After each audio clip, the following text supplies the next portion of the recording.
Hello and welcome. Welcome to Quilt Conversations Live. I'm Geraldine Wilkins, the Living Water Quilter. I am excited to be with you again. And I know I said this last time, but I tell you, I really feel the difference. Do you feel the difference in meeting only once a month?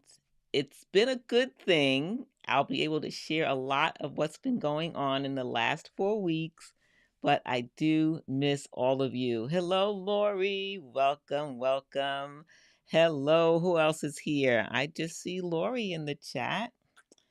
I know summer is coming and the end of the school year is upon us. Maybe ladies are busy with those activities with their kids, their grandkids.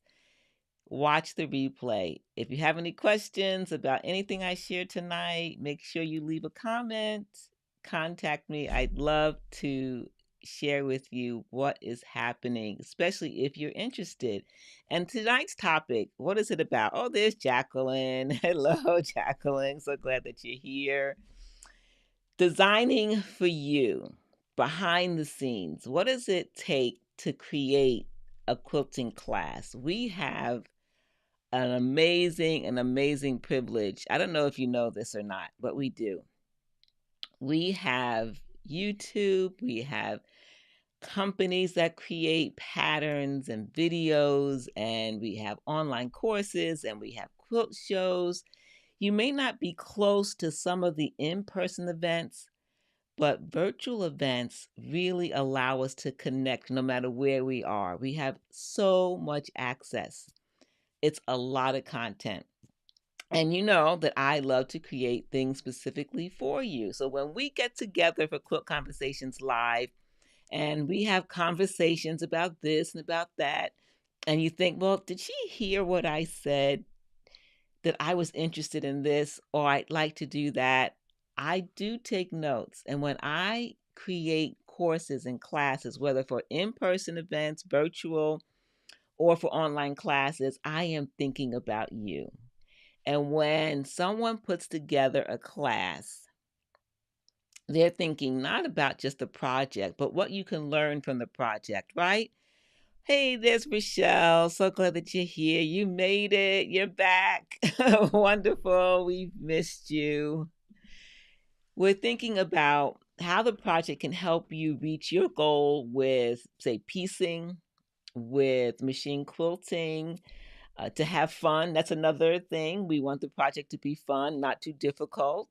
We're thinking about you advancing in your skills. Maybe you want to learn a new feature with your machine using a different type of foot. All of these are considerations when teachers create classes. So if you're a teacher, can you relate to this? Let us know in the chat.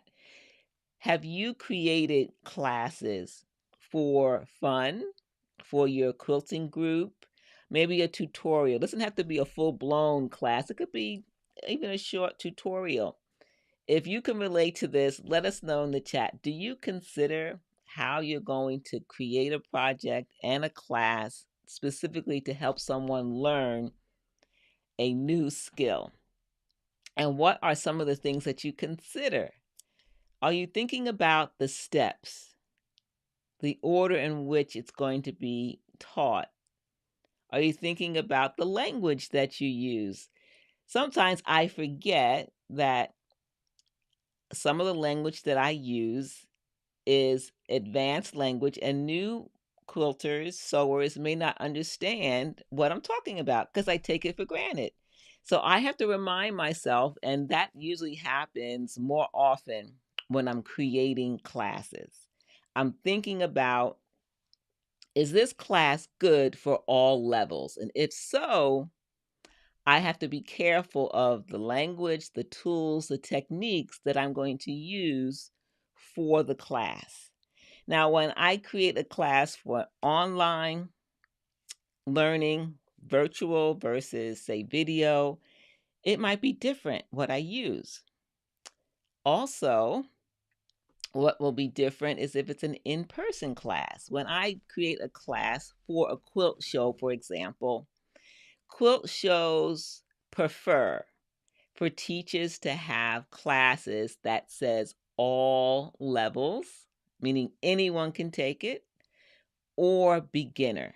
It is rare that they want intermediate or advanced.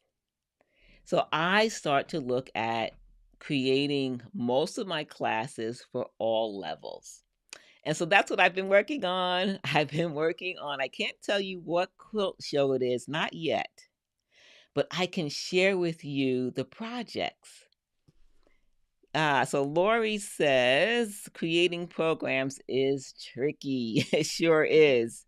You always have to keep your bag of tricks with you and re-explain things so everyone follows along and gets what you are teaching. That is so true. And I love to tell ladies when I'm teaching, don't hesitate to ask me to explain it again, to do the demo again, to phrase it another way. I want to be open to everyone understanding when I teach. So I know what you're waiting for. You're waiting for the preview. Excuse me. Let me take something to drink here. I want to share with you some photos first that I've been working on. And one of the things that I love to do is I research. You're probably one of those people too, right? You research, you think, okay, I've heard that they like this. I'll ask the quilt show. What does your customer, your clients, your quilters, what do they like? So they tell me.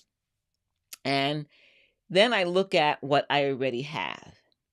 And I think, well, can I share the same thing in a different way, in a new way?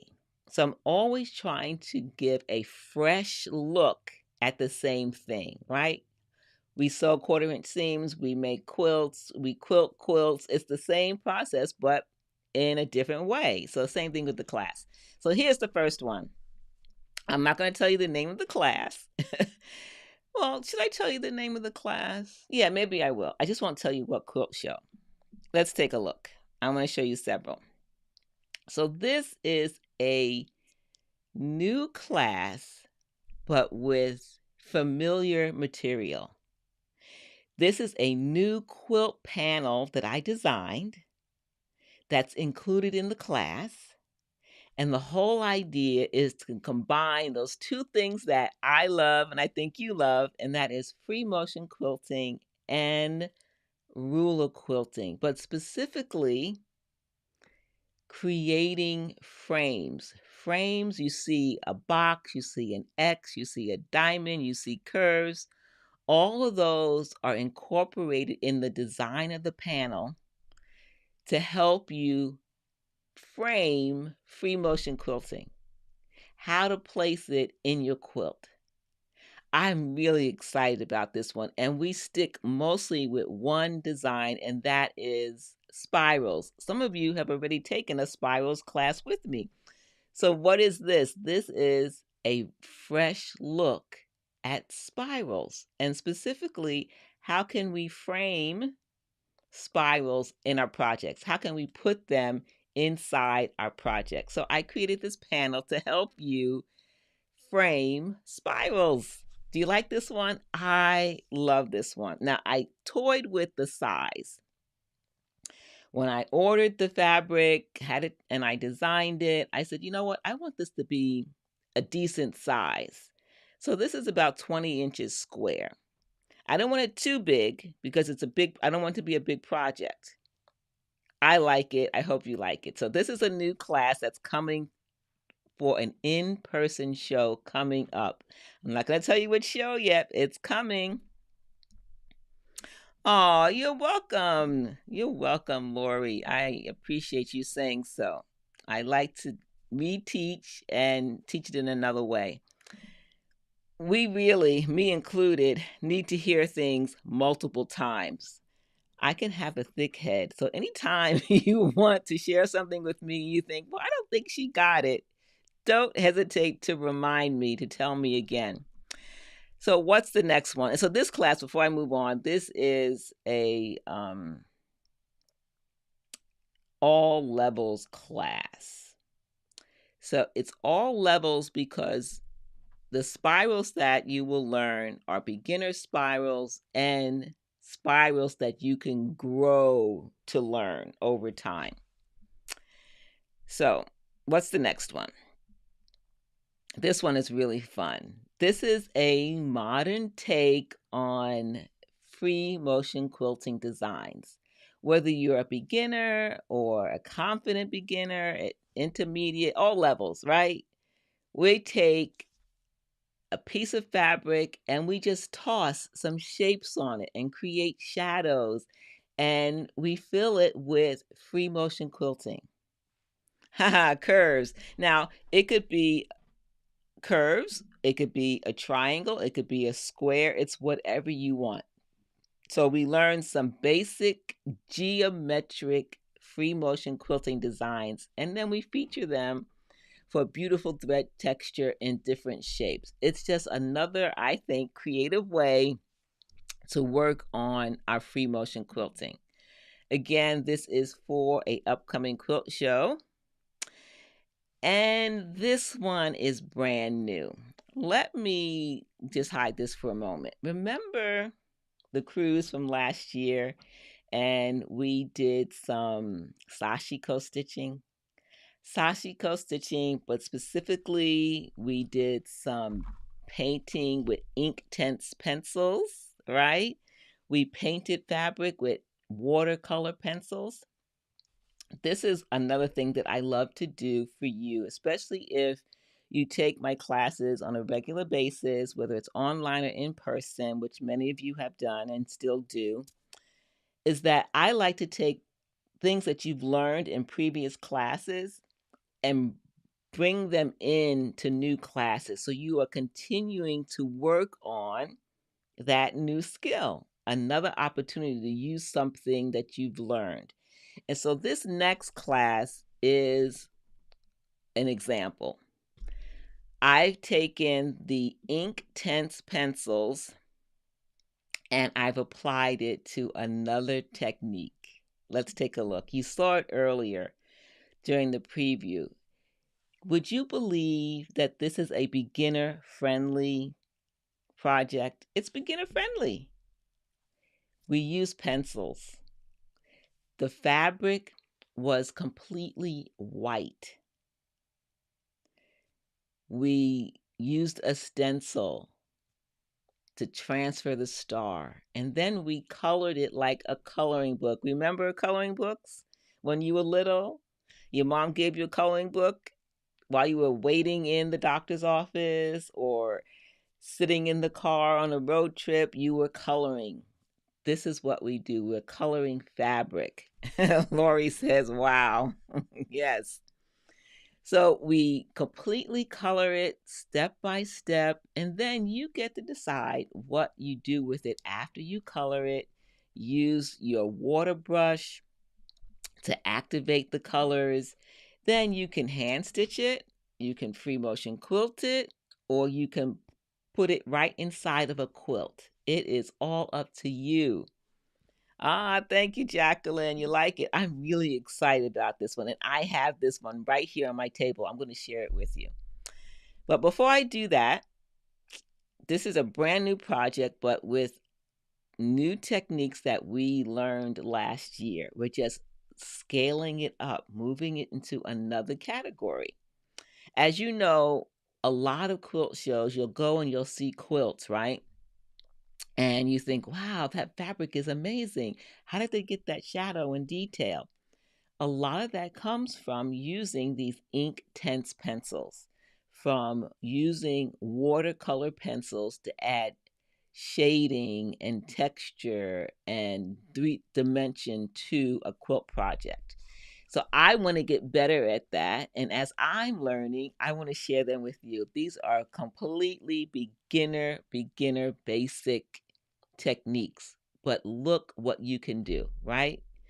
Yeah, I'm excited about this one. And this is not for an in-person class on land. It's for a in-person class at sea. We had a brief announcement, that would mean me, Latifa Shafir, and Guyleen Fitzgerald, the three of us, are getting together again for a cruise. We finally have our dates, and this is one of the projects for the cruise. I can share that with you. It's going to be live on the cruise Quilt Seminars at Sea website next month in just a few weeks. So look out for that. This is one of my projects. I can't wait. All my projects are based on stars. It's an Alaska cruise. It's September 2026. So I can share that. There aren't details on the website yet, but they are coming. They are coming. The next two are remakes or redesigns of previous classes. This is the hexagon template. When I was putting together this class just for you, I thought about this class. I've had it for a number of years, but I did not pick the same fabric panel. I chose a new fabric panel, this one. And I love this edge-to-edge design. The hexagon acrylic template is amazing, the number of designs that you can make. And so this is a refresh on the hexagon workshop. Again, an in-person quilt show coming next year. So I've been busy making samples and testing out new things, designing new fabric. And how many of you remember the peaceful portrait? Do you remember the peaceful portrait from last year? Do you remember that? Raise your hand. Some of you were in the virtual workshop that I taught back in, when was that? It was a few months ago. And Jacqueline says, yes, she remembers. Well, just like the Sashiko, where I took the Inktense pencils and I put it in the star. Let's look at that again. I don't want us to waste our time learning things that we're not going to use. So if you love the Inktense pencils, I am continually finding ways to be creative with it. We used it in the Sashiko. We're going to use it for this star. But I've also created a new version of the peaceful portrait. And this is a complete refresh on the peaceful portrait. If you remember, the peaceful portrait is a face, right? Resting face. And the background was all about machine decorative stitching. I took all the decorative stitching out. Now the peaceful portrait is all free motion quilting. And guess what? Inktense pencils. We're going to put some color by hand in the background. Rochelle, she says she has them. Too intimidating. Rochelle, I'm telling you, the peaceful portrait, the star that you just saw, the Sashiko class. Actually, the Sashiko class is coming up. A virtual one is coming up May 31st. The techniques are beginner, basic, easy, and fun techniques. It's new to me, so I'm not going to give you something hard to do. It helps you get started and remove the fear of using the pencils. So if you want to get started, I encourage you to join me on May 31st. All right. Let's see. So this is not Cookie. You're right. This is not her. This is from one of the licensed faces that I purchased. So now the peaceful portrait, no decorative machine stitching. Now it's free motion quilting in the background with some coloring with pencils. So those are the classes, brand new. Some of them are refashioned, refreshed from previous classes, new ways to present the same thing, but also ways to take techniques that we've learned over the last year together and use them in another fun and new way. So I'm really excited about these classes. Let me share with you on camera some of the examples. So here's the sashiko. Again, this is coming up May 31st, right? We're going to learn how to color this. Some of you have already taken the virtual class with me and or you took it on the cruise last year. So beginner techniques, it's not hard to do. And then we stitch the sashiko.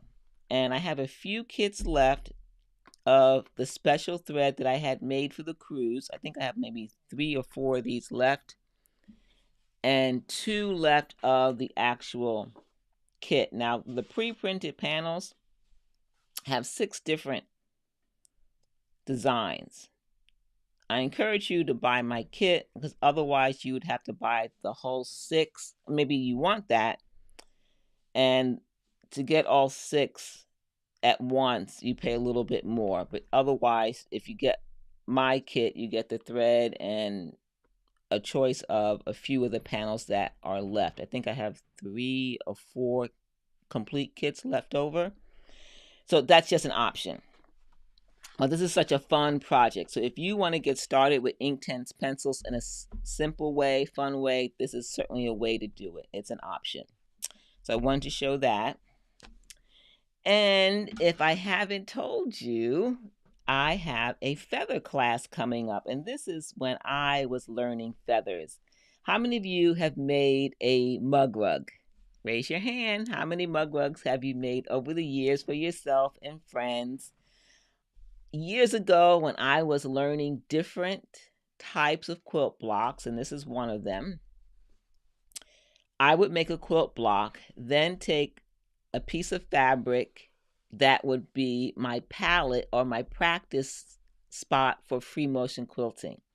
So I made a series of mug rugs specifically with blocks I wanted to learn how to stitch and free motion quilting patterns, and one was feathers. I stitched so many feathers over and over and over again. And this was a way for me to practice. And then I added a nice strip of fabric and put one of my favorite Bible verses. We love him because he first loved us. 1 John 4:19. And then here's another example where I stitched a feather. Let's see if you can see that.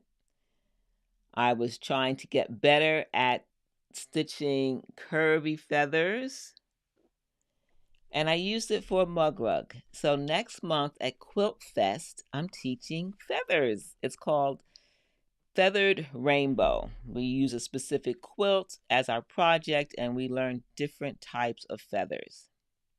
How many of you belong to a guild? Do you belong to a guild? If so, does your guild have a free table?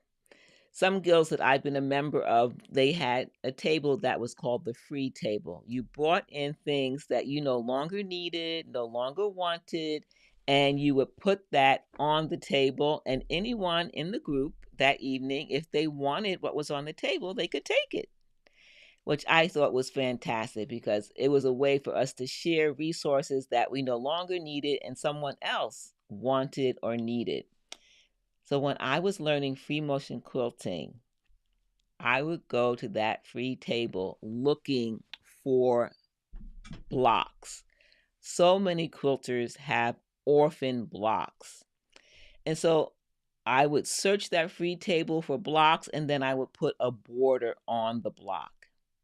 And I would use that as an opportunity to practice anything that I wanted to learn with free motion.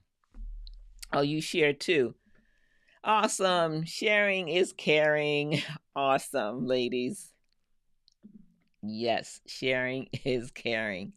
And so I took those blocks, and this is one of them. It was during my season to learn feathers, and I stitched feathers. I did some ditch stitching. I used foam instead of batting, so you can see the beautiful texture on this.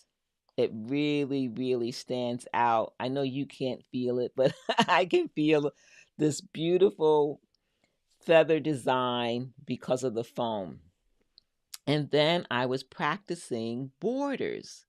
I wanted to learn more about how I can design feathers with borders. So we're going to talk about this in our class.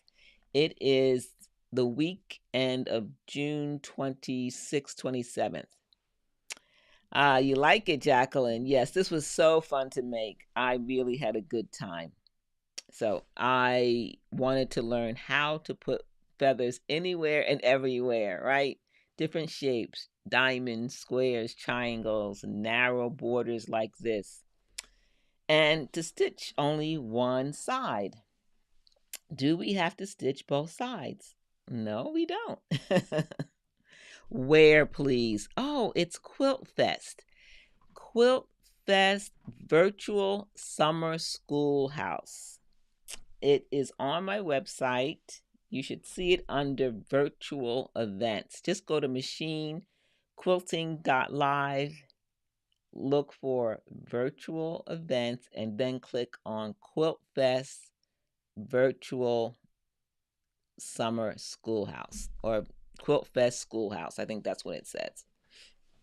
So here is an example of the bigger piece, the new peaceful portrait. Thank you, Lori. So again, this is one of the techniques you're going to learn, not only in this class, but also in the feather class. We're going to concentrate on feather plumes. And that's what this is. This is an edge-to-edge pattern of feather plumes. And I've individually colored lightly, not heavy, light color to give the impression of leaves, that she's in this meadow, or I don't know what, I'm thinking about ivy, right? When you see ivy on the side of a wall, brick wall or something like that, and it's just all green leaves. And that's what I was thinking here. I didn't color all of it, just some. It's hard to see on camera. For some reason, it's making it a little bit washed out. So I love it. I think it's a great addition to the Peaceful Portrait series. So I've made 2 so far, and I'm going to make more in terms of class samples, all free motion quilting. Now, remember the framing spirals? Some of you have already been in my spirals class. And I said, how can I refresh the spirals? And I showed you an example earlier of let's make some frames. So that's what we're going to do in this in-person class, brand new. These are my samples. I haven't put binding on them yet. They're not even finished for me to share in class yet. I still have to trim them. This is definitely behind the scenes. But I wanted to show them to you, how we can create frames. So we're going to do ruler quilting and free motion quilting. How to frame with some fun shapes with spirals. It's going to help you with, thank you very much, I appreciate that. It's going to help you with one of the things that I've shared with you multiple times. I've said with every free motion quilting design that we learn, we want to learn how to stitch them small, medium, and large, so that we can put them in tight spaces like this. So when we create frames, we're learning how to scale, change the size of our quilting. Whoops, let me do it that way. That's better. There we go. So another fun way. So I'm only showing 2. These are only 2 samples of many designs, right? So we have our panel that we'll use to quilt out in frames all ready for you, but we're also going to stitch some separate practice pieces using frames and adding spirals. So glad that you're here. Welcome. And now here she is. Guess what name I gave this star? Maybe you can help me with the name. I mean, I've already named it. If you give me a name that's better, I will change it, but I've given it a name. Can you guess what name I gave it? Now, as I was doing my research, remember we talked about I designed these class specifically for you. I think about you. It looks hard, Rochelle, but it's not. Easy techniques. This is my first sample. I'm going to make another. Every time I make a sample, I am thinking about the teaching order, the steps that are involved. And if a step seems too complicated, I remove it or I try and change it to make it easier. How do you split your screen? Not sure what you mean by that. If you're wondering about my streaming technique, I use a software, Pete, Pablo. I use a streaming software called Ecamm Live. Ecamm Live. So this right here is an easy ink tense technique. Easy. Remember, I'm telling you, it's beginner friendly. Do you know how to use a stencil? Stencils are just plastic, right? With holes in it, and then we mark the fabric. We started with white fabric. I then added ink tints. I colored it just like a coloring book. Just like a coloring book. Then I added some stitching, hand stitching. This is all hand stitching here. I stitched around the points with different color threads. Hand stitching. Can you hand stitch? Simple running stitch, not hard. Then the free motion quilting would be whatever you are able to stitch. If you can do a meander, then you stitch meander. If you don't want to put it as a separate project, you can put it inside of a quilt or make it into a tote bag and do walking foot quilting. You don't have to do hand stitching. It's a fun project. What do you mean, son? Jacqueline, could you repeat that? I'm not sure what you mean. So this is for all levels. You're going to use the techniques you know for machine quilting to finish it. Together, we're going to learn how to paint it with the Inktense pencils, how to do the shading, and it's easy techniques, ladies. I can't say that enough. Easy, easy peasy. Fun, fun, fun. And then here is the geometric. Okay, that's a good name. Oh, a name. Sun. Okay, so this is the name. Sun Tense for the name. Ah, like it's an intense color. That's interesting. I'll think about that. I call it supernova. I was thinking about the Alaskan sky at night. You know that we can see what do you call those? The northern lights. The northern lights. We can see that at night in Alaska. And it just made me start to think about just the night sky and stars. And I said, what can I do with stars? So when I went to the quilt show that we met at, Jacqueline and Sheila, we went to Mid-Atlantic in February. I was on the hunt there for stencils. So I picked up this star stencil at my favorite stencil company. It's called The Stencil Company. They have a huge booth always with all kinds of stencils. If you don't know them, you can go online and check. Actually, they're the same company that makes the Sashiko panels. So the stencil company had this beautiful star. I picked up like 5 different stencils. And this is the first one that I tested with this technique. I'm going to do more for samples for the class, but it's just a stencil and then it's colored.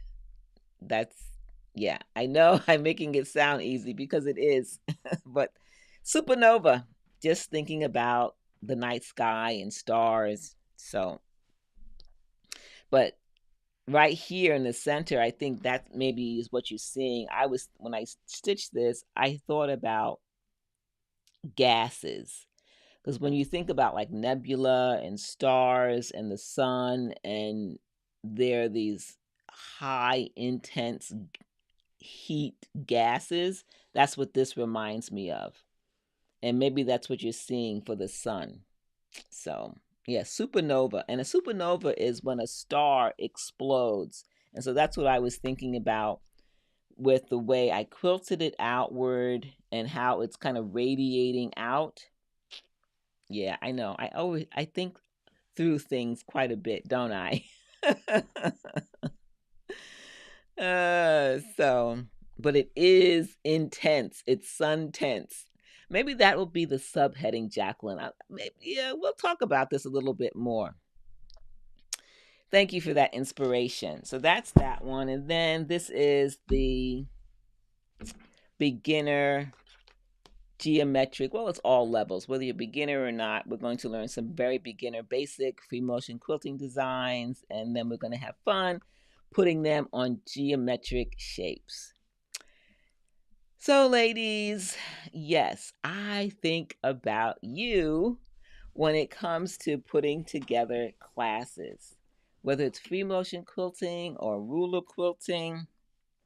And I like to put some of those techniques together so you can go from practice, right, to quilt. You ladies know that. Any questions about any of the projects? I know this has been a tease that I can't tell you what quilt show it is yet. I did tell you, though, about the Alaska cruise that's coming up next year, September 26th. Don't have all the details yet. It'll be live on the Quilt Seminars website, Quilt Seminars at Sea. They announced it this past week in their email. If you get their emails, scroll to the bottom, you'll see my name, Latifa, and Guyleen's, and the mention of our Alaska cruise. And so you saw one of the projects from that. And I love to do this. I love to create classes to help you go to the next level in your machine quilting. What kind of class would you be interested in that I haven't created? Let me know in the chat. What goal do you have for the next year, 2 years, or just in general that you want to learn? Let me know. And as you think about that, excuse me. As you think about that, I'm going to show you a little bit more from the Sashiko class. The Sashiko class is, like I said, is coming up virtual. Virtual class is coming in May 31st. It's a Saturday. It's 4 hours. And I show you step by step how to use the pencils, how to go from coloring and turning it into a watercolor, and how to control it. Different techniques, simple techniques. And step by step, how to create a sunset with intense pencils. And we get a tutorial. You get a tutorial on how to take a photograph, one of your own photographs where you love the colors in it, and transform it into a color palette. You get 6 colors out of that photograph, and then you use that as your reference to create the scene that you want behind your Sashiko stitching. So that's the Sashiko class. Just go to, again, machinequilting.live right below to get info on that. And then we talked about the feathers. This is the feather rainbow. We're going to learn how to stitch feathers in multiple ways. But the first thing that we do is that we start with the feather plume. When I started years ago wanting to learn feathers, I could not get the plume right, which means I couldn't get feathers right. It was a mess. And so we're going to start very basic. We're going to start with the plume first. Edge to edge, the shape of the plume, the direction of the plume, the size of the plume. And then we'll start going into stencils from there, and then free form feathers. Feathers is not something you can learn in a weekend, in a week, in a month. It takes years of practice. So if this is something that you want to learn, I want to help you get started. Okay? I can't wait to do that. Beautiful, beautiful feathers. And speaking of refreshing, this is what I've been working on all week. Maybe you've seen some of my posts on social media. I've been stitching out a new Lone Star. And for the Lone Star workshop, it's a virtual workshop happening next month. It's with the QuiltFest Summer Schoolhouse. I show you my techniques for stitching the pattern without cutting individual diamonds and without stitching a Y seam. We use triangles instead. I also share different techniques when it comes to quilting, which is my big thing. You know, I love quilting. So we're going to talk about that too, specifically why we have to do certain preparation techniques so that we have good results. And so I decided the class is normally half of a Lone Star. Ah, thank you. Yay! Jacqueline says, I'm going to learn feathers. Yay, Jacqueline. Woohoo! And Lori says, Alaska Cruise. Thank you for posting that, Lori. It's not on the website just yet. It will be next month for the Alaska. But for the QuiltFest Summer Schoolhouse, there are two classes, the feathers and this Lone Star. The Lone Star class over the years has been half of a Lone Star, and that's what the pattern is. But once you learn how to make one half, you can make the other half. So you decide, make a small half Lone Star that you can hang on the wall, use as a table runner, your option, or you make the full quilt. So I have never made the full quilt. So I said, you know what? I'm going to make a new one, refresh the class. Again, this is another thing that I thought would help you see that you can take the same pattern, make half or make a whole star using the same techniques. And so I did that this week and I quilted it. And it was fun to quilt. This is what it looks like now. I finished it last night around, 2 in the morning. You know how you get started with something and you don't want to have just one small section left. I had the blue section around 11 o'clock. I just started it and I thought, can I finish it tonight? Will I go into the next day? So I said, well, I'll just go until I'm tired. And I got tired about halfway through, but I had just a small section left and I wanted to show you a finished Lone Star. I wanted to show it to you finished. So this is completely new design in terms of color choices and the background choice. I like it. What do you think about the background, about the 4 different colors? Is that something you would have done?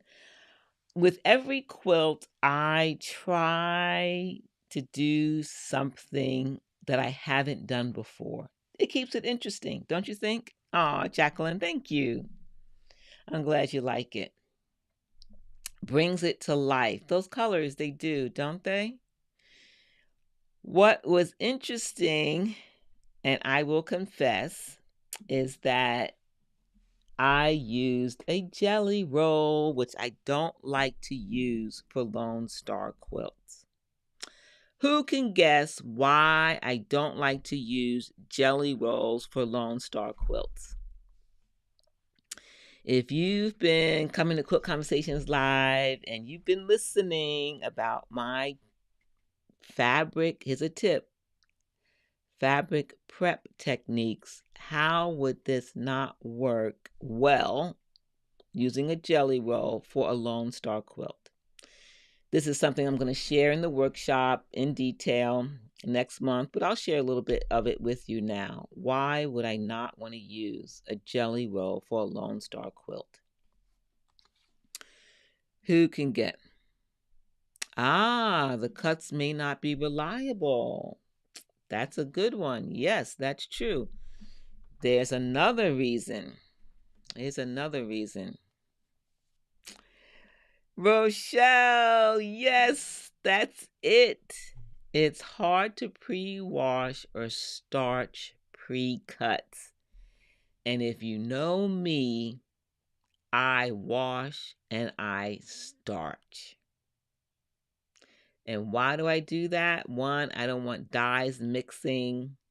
I want to pre-shrink my fabric by washing and starching. I do not want the fabric to move. I don't want it to move during the cutting, during the piecing, and during the quilting. What do diamonds have that make it susceptible to movement? Who can tell me?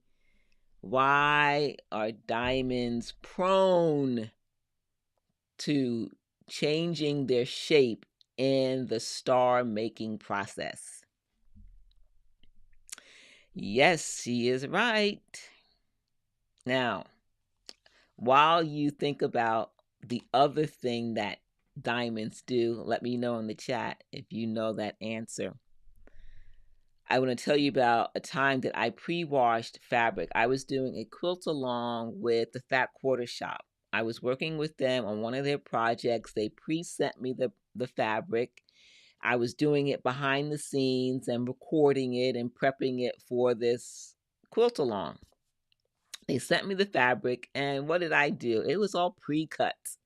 I thought, well, I can be gentle with the fabric. I will, in my bathroom sink, not in the washing machine, in my bathroom sink, I will pre-wash these pre-cuts. Not a good idea. When I went to work on their pattern with their instructions, all of the fabric was smaller because washing it caused it to pre-shrink, and the starch did the same thing. I had to contact them and say, hey, I screwed up. All the pre-cuts you gave me are unusable for your pattern because I pre-washed it. Yep, pre-washed it, so it didn't work. Rochelle, you are right again. Bias cuts are a nightmare when you use pre-cuts. Yes.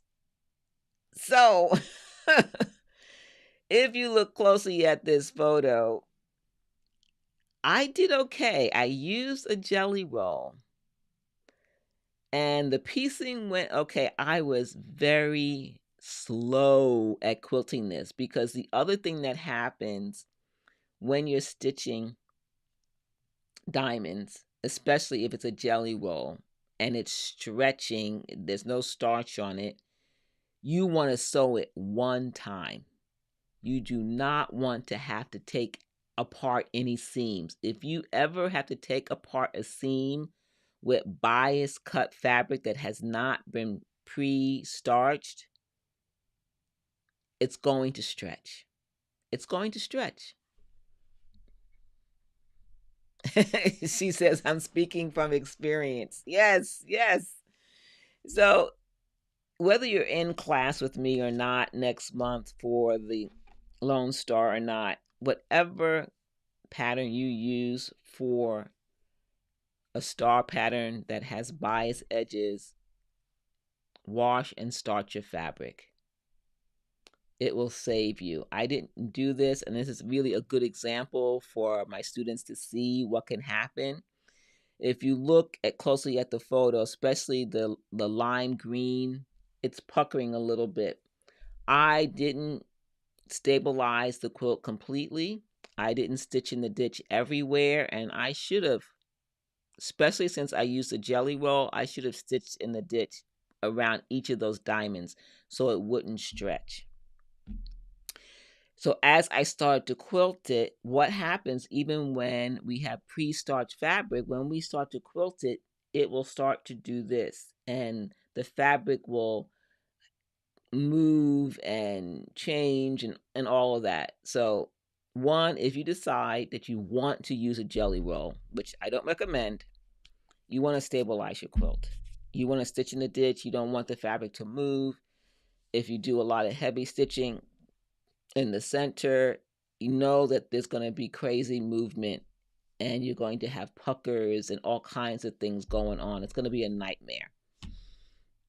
So in hindsight, I would have and should have stitched in the ditch all of those diamonds. I only did it in a couple of places. Shortcuts aren't always shortcuts. Isn't that the truth? No, Lori, because I didn't pre-wash the jelly roll, if I'm adding the background fabric, it has to be unwashed too. So the background fabric are actually fat quarters. Now, normally I would wash my fat quarters because it's big enough. You know, you can't pre-wash really small pieces that are the size that you need. But if it's a fat quarter that you're going to cut, you can pre-wash it. But I do not mix unwashed with washed fabric. All of it has to be either all washed, pre-washed, or all of it unwashed. So no, I did not wash the fabric. The background fabric, those were fat quarters. So that is a lesson learned. So, I mean, it still looks great to me, but in person, there's some areas because of the unwashed jelly roll and the stretching. And even though I was very careful, it's still stretched. It's still stretched. And so I have some puckering going on there. So anyway, that is a lesson learned. So, ladies, that is what I do when it comes to creating and designing for you. I make lots of samples, and sometimes I make samples to show what not to do. And I show samples of what to do. And sometimes we need to see. We need to see what can happen when we skip a step, when we take a shortcut, and then we regret it. We wish, I should have done that. And one thing that I regretted with that particular star quilt was that I should have stitched in the ditch knowing that the fabric wasn't pre-washed. And pre-washed, since it wasn't pre-washed, I should have stitched and ditched all of it. I didn't. I should have stitched in the ditch to stabilize all those bias edges before I went to the main free motion quilting of the star quilt. So any questions about all these classes that I have coming? If you want to take any of them, you know what to do. Just go to machinequilting.live, get on my email list. I make all kinds of announcements for the monthly virtual class, for online classes. You know, there's always a online class of the month where you get a discount. There's a monthly virtual, and now there are 2 big in-person events happening next year. One I told you, which is the cruise. And so that's why I've been busy. Remember I told you at the beginning of the year that I could not come live every 2 weeks because I had some projects. These are some of those projects. Yes. And there's another one coming, which I can't tell you yet. Before I sign off, guess what came in the mail? Remember this from last month? I told you that I was in this magazine. I didn't have the physical magazine. It's a German magazine. It came in the mail. Yes. So let me show you what they used. Again, it's in German, right? But we can still see pictures, right? Let's take a look. All right, so here she is. There's me right down there. It's one of my quilts on the cover with my name. And let's see, what page am I on? It's really an interesting magazine. They have a lot of beautiful modern quilts here and all kinds of art quilts, different ways of fiber artists are using fabric and other fibers to express themselves creatively. Oh, thank you, Rochelle. Thank you. Thank you. Thank you. So it's an honor and a privilege. I'm very excited and I'm always amazed that I get contacted from people from halfway around the world who I've never heard of, but they've heard of me. It's amazing. So I'll just go through this very quickly and eventually we will come to my pages. And they were so wonderful to work with. We did back and forth correspondence, and I was able to take the German magazine. Hey, there I am. International. Yay. And translate the article into English using AI, which is fantastic. AI has some good purposes, right? And because I am a photographer, I go around town here in my area and I take photos of my quilts. So these photos are photos that I took of my quilts in different locations, and I was very pleased to share them with them. So there's a couple more. And look what made it, the recent peaceful portraits. Look, a full page of one of the peaceful portraits. Is that amazing? What an honor. What an honor. And then the article really, it's all about how I use video for online teaching, how that has transformed my ability to help you ladies with classes, with online live streaming, interviews. They even published, I'm happy to say, a screen grab of me, Latifa, and Guyleen when we were live for the cruise last year, the Caribbean cruise. Do you remember that interview? Yeah, I thought that was fun that they did that. And then there's a look at my studio. So, yep, wonderful article. Pretty excited about it. I think it's wonderful. They sent me 2 copies. Now, if you want to get a copy, you certainly can. They have both a printed copy and a digital copy. You can go to my website again, look under my bio, machinequilting.live. Once you get there, click the bio, and you'll see this cover with a link on where you can purchase yours. And if you purchase one and I see you in person, I will be happy to sign it.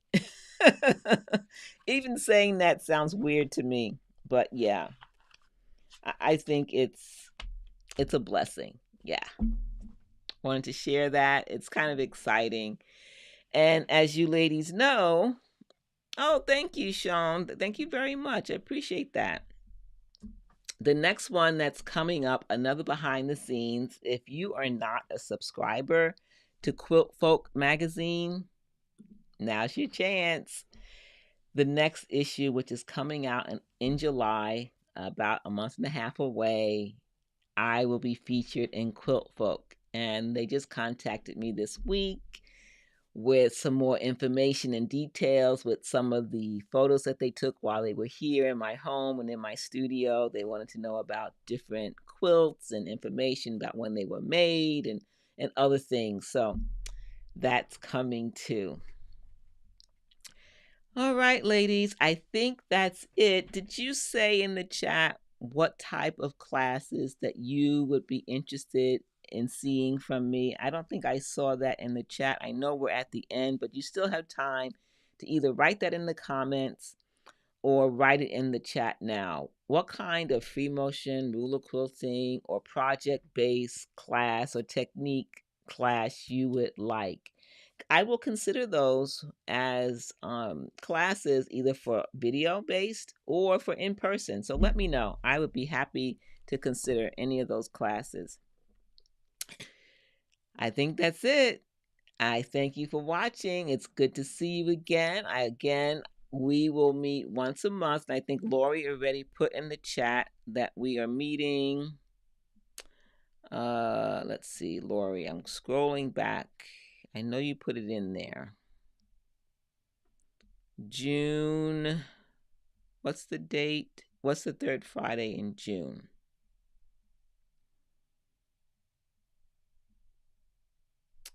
I missed it. Who sees it? Oh, thank you for that. I appreciate that.